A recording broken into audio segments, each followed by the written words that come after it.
This is going to be the biggest real estate opportunity in 2023, and it's only going to get better.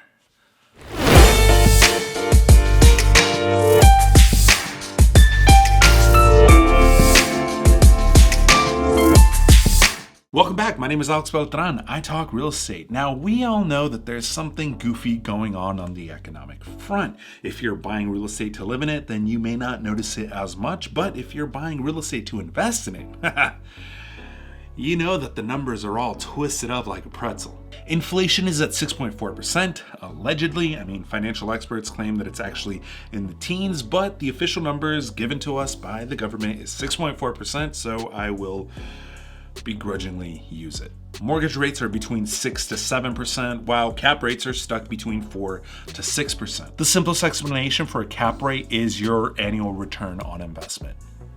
Now you know. And asking prices are still sky high, baby. Now, if you're looking at this, you must be thinking to yourself, well, you know, once prices drop just a little bit, then we'll be back to normal. But real estate is a very cruel mistress. So don't expect that to happen overnight. Sellers aren't just gonna grow a brain and realize that their property is way overpriced. They are human and want the most for their property like anybody else in existence would. However, I was very deliberate with my wording, asking price, because I have noticed that while home sales have picked up in the last couple of weeks, they have been selling for under ask, at least for the markets that I have been monitoring. It's been between 3 to 5% on average, but it's still below ask. With all these variables up in the air, you must be sitting in your seat like that meme of that kid in the class, wondering, so is this crash gonna happen or not? The answer is, I don't know. No one does. I'm under the mindset that something's gotta give, but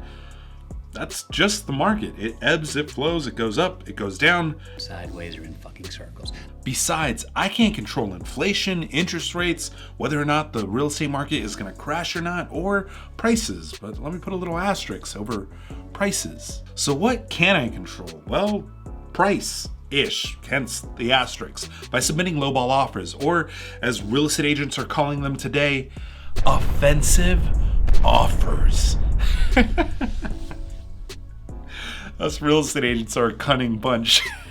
We can also somewhat control the terms of the deal. Obviously, this is part of the negotiation part, so you might not get everything that you want, but you know, you have some control over it. And lastly, the one thing that we have full control over, what properties we're specifically looking at. I think that during this time, there's gonna be a lot of seller financing or all the other creative ways to obtain control of a property.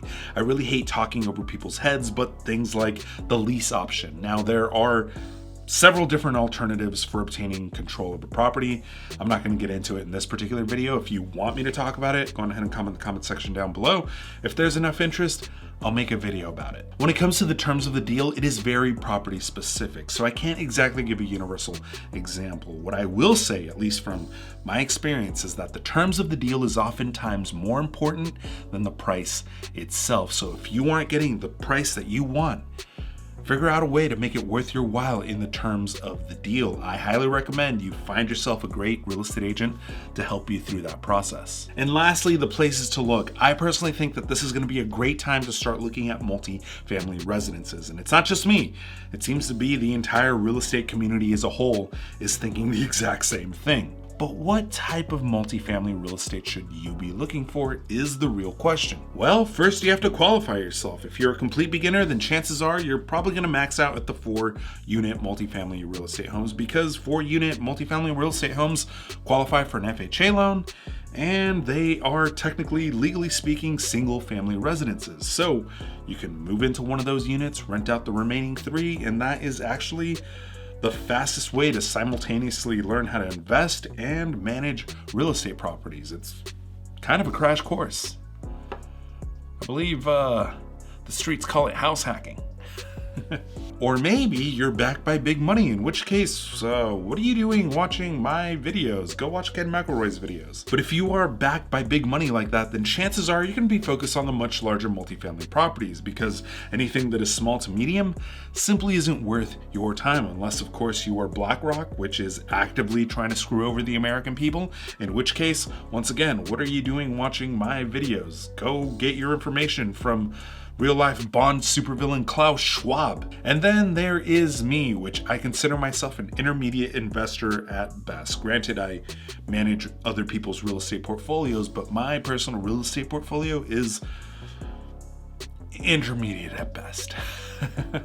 So my sweet spot's going to be between 5 to 10 units. I would prefer 4 units or less, but simply put, there's too much competition in that market. So it looks like I'm going to have to stretch myself a little bit and just cross over to the other side as much as I really don't want to.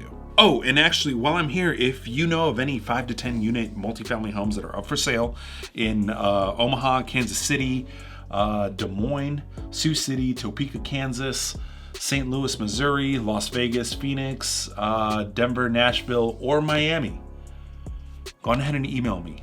Seriously, I'm itching to buy something. I will link the email somewhere around here. Even if they are outside of these mentioned markets, go on ahead and email them to me anyway. I'd love to check them out. And look, it's becoming very, very clear that in 2023, the hot item in real estate is going to be the multifamily housing.